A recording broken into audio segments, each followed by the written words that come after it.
Hello everyone, आप सभी का प्रीत बायोलॉजी में स्वागत है। आज के वीडियो में हम स्टडी करेंगे रूट सिस्टम के बारे में। मोनोकॉट रूट सिस्टम क्या होता है, डाइकॉट रूट सिस्टम क्या होता है, दोनों के रूट सिस्टम में क्या डिफरेंस होते हैं। और उसमें आपने देखा होगा, पढ़ा होगा पहले भी कि उनका जो रूट होता है उनमें कुछ तरह के जोन्स पाए जाते हैं। उन जोन्स में क्या उनकी एक्टिविटी होती है, रूट की उनके फंक्शन क्या होते हैं, ये आज के वीडियो में हम अच्छे से पढ़ेंगे। Root system in monocots. In monocots root development starts with the emergence of 3 to 6 primary root axes from the germinating seed. Monocots में आप क्या देखेंगे, जो सीड होता है जब वो जर्मिनेट करता है तो वहां पे जब रूट सिस्टम डेवलप करता है तो 3 to 6 प्राइमरी छोटे छोटे रूट एक्सेस जो है वो आपको दिखेंगे। यानी एक सिंगल नहीं दिखेगा आपको, 3 से 6 इस तरह के दिखते हैं। With further growth the plant extends new adventitious root called nodal roots. अब क्या होता है कि फिर फर्दर जब वो 3 to 4 जो प्राइमरी रूट एक्सेस हैं, जब उनकी ग्रोथ होने लगती है तो प्लांट क्या करते हैं, एडवेंटिशियस रूट भी क्या करते हैं, उनका भी डेवलपमेंट होता है और उसको हम लोग बोलते हैं नोडल रूट्स बोलते हैं। ठीक है, क्या बोलते हैं, nodal roots. In fibrous root systems all the root generally have the same diameter except where environmental conditions और pathogenic interactions modified the root system, so it is difficult to distinguish a main root axis. तो अब क्या होता है कि जो primary जो root axis है, जो कि शुरू में निकलता है मोनोकॉट प्लांट्स के रूट में, और प्लस जो एडवेंटिशियस रूट जिसे नोडल रूट्स भी बोलते हैं, जब ये दोनों रूट क्या करते हैं, मिलके कॉम्प्लेक्स स्ट्रक्चर बनाते हैं और उसी को बोलते हैं फाइब्रस रूट सिस्टम। तो ये जो फाइब्रस रूट सिस्टम होते हैं, ये जो रूट्स होते हैं, इनका डायमीटर लगभग सब में बराबर होता है। होता क्या, अगर कोई इन्वायरमेंटल कंडीशन आ जाती है जो एडवर्स हो, ठीक है, सुटेबल ना हो प्लांट के ग्रोथ के लिए, डेवलपमेंट के लिए, तो उस टाइम इनके स्ट्रक्चर पे, रूट के स्ट्रक्चर पे कुछ इम्पैक्ट पड़ सकता है या कोई पैथोजेनिक इंटरेक्शन हो जो कि रूट के स्ट्रक्चर को क्या करे, मॉडिफाई कर दे। ओवरऑल कहने का मतलब यही है कि मोनोकॉट में आप एक मेन रूट एक्सिस जो है वो आप नहीं जान पाएंगे कि कौन सा है, उसको डिस्टिंग्विश नहीं कर पाएंगे। ठीक है, अब जैसे यहाँ पे एक आपको फिगर दिख रहा है, ये दोनों ही मोनोकॉट है।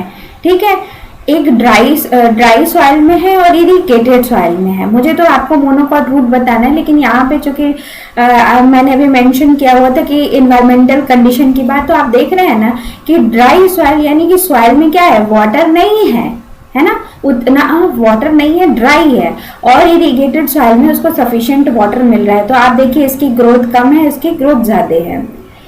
अब ये आपको मेन क्या चीज देखना है कि देखिए इसमें क्या है कि आपको बहुत सारे प्राइमरी एक्सेस दिख रहे हैं, बहुत सारा जो रूट का ऐसे करके आपको ऐसे दिख रहा हुआ है, ब्रांच नहीं कहेंगे, मेन एक्सेस से दिख रहा है। तो क्या आप किसी एक रूट का पता लगा सकते हैं कि ये मेन रूट है? नहीं ना। जब इस तरह के आपके रूट को, जब आपको इस तरह का रूट देखने को मिले और आपको पता नहीं हो कि वो किस तरह का प्लांट है, तो आप समझ जाएंगे कि वो कैसा प्लांट होगा, वो मोनोकॉट प्लांट का क्या होगा, रूट होगा। ठीक है, तो ये एक ड्राई और इरिगेटेड सॉइल में जो एक डिफरेंस भी दिखाया गया है, साथ ही साथ ये दोनों ही फिगर क्या है, मोनोकॉट रूट को दिखाते हैं।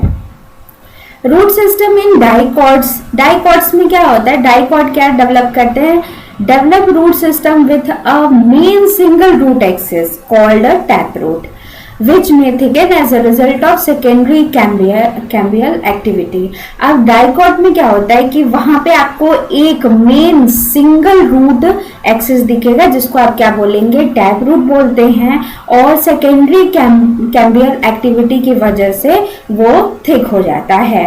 From this main root axis lateral roots develop to form a extensively branched root system. अब जो वो मेन क्या होगा, टैप रूट जो आपको दिख दिखेगा डाइकॉट में, उनका मेन रूट एक्सिस से क्या होगा, बहुत सारा रूट डेवलप होगा जिसको बोलेंगे आप लेटरल रूट बोलते हैं। और इस तरह से एक ब्रांच्ड रूट सिस्टम डेवलप करता है डाइकॉट प्लांट के रूट में।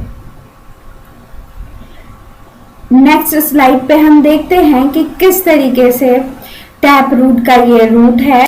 ये देखिए, ये दोनों ही डाइकॉट प्लांट के रूट्स हैं, एक है शुगर बीट है और एक है अल्फा अल्फा है। और इन दोनों में आप क्या देख रहे हैं कि आपको एक रूट दिख रहा है ना, ऐसे गया हुआ है, ऐसे करके रूट दिख रहा है आपको। तो आप क्या कर रहे हैं, आप इस तरह से अब समझ जाएंगे कि ये डाइकॉट प्लांट का रूट है, ठीक है। और इसमें से क्या है, इस तरह के लेटरल ब्रांचेस निकले हुए हैं, है ना। तो ये एक अच्छा सा ब्रांच्ड क्या हो गया, रूट सिस्टम हो गया है। और अब नेक्स्ट स्लाइड पे देखते हैं क्या है। तो आप समझ जाओगे, ये दोनों मैंने आपको डिफरेंस बताया है मोनोकॉट और डाइकॉट रूट का। एक जगह अगर इनके फिगर को रख के देखेंगे तो आपको साफ साफ दिख रहा होगा कि दोनों में क्या डिफरेंस है। यहाँ टैप रूट डाइकॉट में दिख रहा है लेकिन मोनोकॉट में नहीं दिख रहा है, ठीक है। उसके बाद क्या है, उसके बाद आप इसमें पढ़ेंगे कि इसमें जोन्स होते हैं, उनकी एक्टिविटी क्या होती है, ये वन बाय वन करके हम पढ़ेंगे। पहले पढ़ेंगे मेरिस्मेटिक जोन। याद रहे, आपको दिमाग में आपकी बात रहे कि ये है तो इजी टॉपिक, लेकिन आईसीआर एग्जाम में या कोई भी एग्जाम जनरल साइंस का आएगा, इससे क्वेश्चन पूछेगा कि किस जोन में कौन सी एक्टिविटी रूट की होती है। तो ये बहुत ही अपने आप में ये टॉपिक भी इम्पोर्टेंट है सिंपल, लेकिन इसको इग्नोर नहीं किया जा सकता, ये आपको याद रखना होगा। In the meristematic zone, cells divide both in the direction of root base to form cells that will differentiate into the tissues of the functional root and in the direction of root apex to form root cap. अब meristematic zone, meristematic से ही आपको समझ में आ रहा होगा कि यहाँ cell का डिवीजन होगा both in the direction of the root base, और वो क्या करेंगे, सेल्स बनाती हैं और वो फर्दर क्या बनाती हैं, रूट कैप बनाती है। तो जब भी क्वेश्चन पूछेगा रूट के किस जोन में क्या हो रहा है, सेल का डिवीजन होता है, तो आप क्या बताएंगे, मेरिस्मेटिक जोन में हो रहा है। और उसके आगे क्या प्रेजेंट होता है, रूट कैप प्रेजेंट होता है, ठीक है। अब जैसे कि यहाँ पे आपको एक फिगर दिख रहा होगा, यहाँ एक रूट का एपिकल रीजन दिख रहा है आपको और ये एपेक्स है, ठीक है। अब आप इधर देखिए साइड में, लेफ्ट साइड में मेरिस्मेटिक जोन है, एलॉन्गेशन जोन है, मैचुरेशन जोन है, ठीक है। एपेक्स रीजन में आपको म्यूसिजेल सीथ दिख रहा हुआ है और यहाँ पे दिख रहा है रूट कैप, जो कि क्या करता है, रूट को बचाता है, रूट कैप, ठीक है। रूट कैप रूट को बचाता है। और उसके बाद क्रोसेंट सेंटर दिखता है, जो कि क्या है, इसमें कुछ सेल डिवीजन होते हैं, स्लो सेल डिवीजन होते हैं, और इससे कुछ ही दूरी पे रैपिड सेल डिवीजन होता है। ये हो गया आपका मेरिस्मेटिक जोन, जहाँ पे कि आपको सेल डिवीजन दिख रहा है।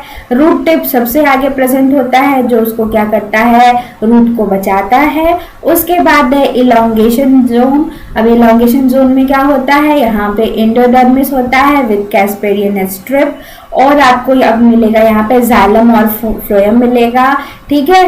अंदर के साइड में, बाहर आपको कॉर्टेक्स मिलेगा।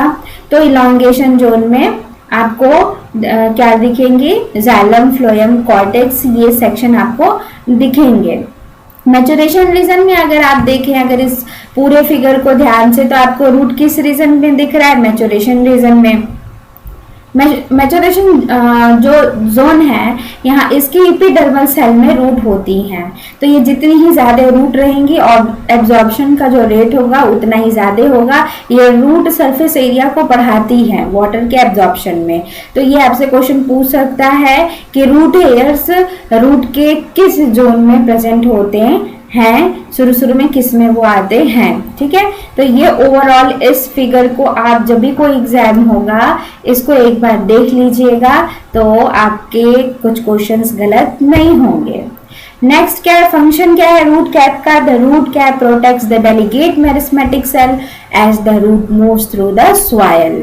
ठीक है, तो रूट कैप क्या करता है, प्रोटेक्ट करता है मेरिस्मेटिक सेल को, जैसे जैसे रूट क्या होती है सॉइल की तरफ वो जा रही होती है। It also secretes a gelatinous material called mucigel which commonly surrounds the root tip. और वहां पे मैंने आपको बताया क्या होता है, म्यूसिजल सिक्रीट करता है जो कि टिप को क्या करता है, रूट टिप को सराउंड करता है।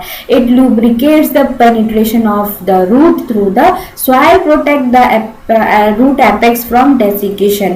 तो ये क्या करेगा, रूट कैप डेसिकेशन से बचाएगा, सूखने से बचाएगा रूट को, क्योंकि कोई भी चीज कोई भी प्लांट अगर सूख जाएगा तो क्या होगा, वो टूट जाएगा, तो उसको उससे क्या करता है, इसीलिए उसको लुब्रिकेट करता है। ठीक है, ताकि वो उसके टिप टूटे नहीं, टिप टूटेगी तो फिर बचेगा नहीं, पूरा रूट खराब हो जाएगा और अल्टीमेटली क्या होगा कि प्लांट वाटर ही नहीं ले पाएगा, प्लांट पूरा खत्म हो जाएगा। Promotes the transfer of nutrients to the root, ये क्या करता है, न्यूट्रिएंट को भी ले आता है रूट से। जैसे पत्तियों में क्या बनता है, कार्बोहाइड्रेट बनता है ना, तो उसको चाहिए होगा। और affect the interaction between roots and soil micro organism. आपको पता होगा बहुत सारे सॉइल माइक्रो ऑर्गेनिज्म होते हैं जो रूट के कांटेक्ट में होते हैं, और मिनरल्स अगर वो डिग्रेड करते हैं तो यही रूट टिप से क्या होंगे, ये सारी जो होंगे मिनरल्स वो वहां पे उनका इंटरेक्शन होता है। ठीक है, तो रूट कैप का बहुत ही रोल होता है। और अगर जब भी हम लोग किसी प्लांट के रूट को ट्रांसफर करते हैं तो अगर ये रूट सिस्टम टूट जाता है तो वो प्लांट सूख जाता है ट्रांसप्लांट करने के बाद भी। क्यों, क्योंकि उसका रूट कैप डैमेज हो चुका होता है। तो रूट कैप इसीलिए बहुत ही ध्यान से अगर आपको ट्रांसप्लांट करना है, इस तरह का पौधा लगाना होता है तो उसको बहुत ही आराम